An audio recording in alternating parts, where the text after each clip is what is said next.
Vadodara SSG હોસ્પિટલમાં ward number 13ના councillor જાગૃતિબેન કાકા દ્વારા દર્દીઓના સગાઓ માટે બેસવા બાકડા મૂકી સરાહનીય કામગીરી કરવામાં આવી છે। દર્દીઓના સગા બહાર નીચે બેસી રહેતા હતા, તેઓને હવે રાહત મળશે। આ શુભ પ્રસંગે એસએસજી હોસ્પિટલના સુપ્રિન્ટેન્ડન્ટ આરએમઓ ઉપસ્થિત રહ્યા હતા।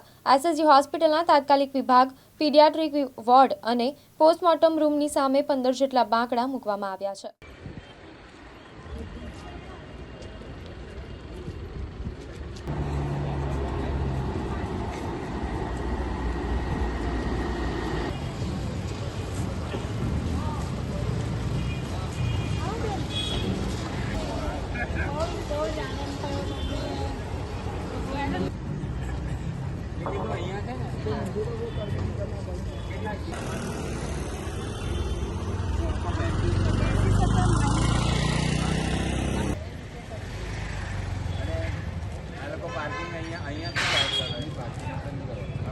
पार्किंग बंद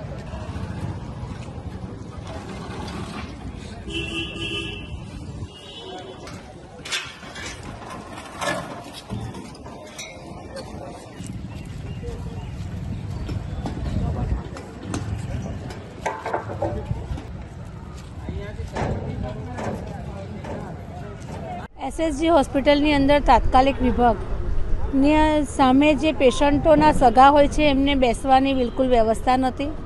સુપ્રિન્ટેન્ડન્ટ સાહેબે પણ કીધું કે બેન અહીંયા આગળ બાકડા મુકાય તો ખૂબ સારું છે કે જે લોકો બહાર નીચે બેસી રહ્યા છે, ઠંડીનો સમય છે, ઠંડીમાં પણ નાના બાળકોને લઈને એ લોકોને નીચે બેસવું બહુ તકલીફ પડી રહી હતી, એટલે અહીંયા આગળ બાકડા મુકાવ્યા છે એસએસજી હોસ્પિટલ તાત્કાલિક વિભાગની સામે।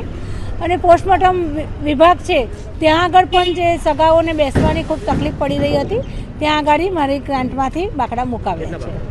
15 બાકડા અહીંયા આગળ અત્યારે મુકાવ્યા છે। એસએસજી હોસ્પિટલના તાત્કાલિક સારવાર વિભાગ તેમજ પોસ્ટમોર્ટમ વિભાગની સામે આપણા વિસ્તારના કોર્પોરેટર શ્રી જાગૃતિબેન કાકા દ્વારા એમની ગ્રાન્ટમાંથી બાકડાની વ્યવસ્થા કરવામાં આવેલ છે, જે એસએસજી હોસ્પિટલમાં સારવાર માટે આવતા દર્દીઓના સગાઓ માટે ખૂબ જ ઉપયોગી થશે, કારણ કે એ લોકોને બેસવા માટે જે તકલીફ હતી, આરામ કરવા માટે જે તકલીફ હતી તે હવે દૂર થશે। આ માટે હું આપણા વિસ્તારના કોર્પોરેટર શ્રી જાગૃતિબેન કાકાનો ખૂબ ખૂબ આભાર માનું છું।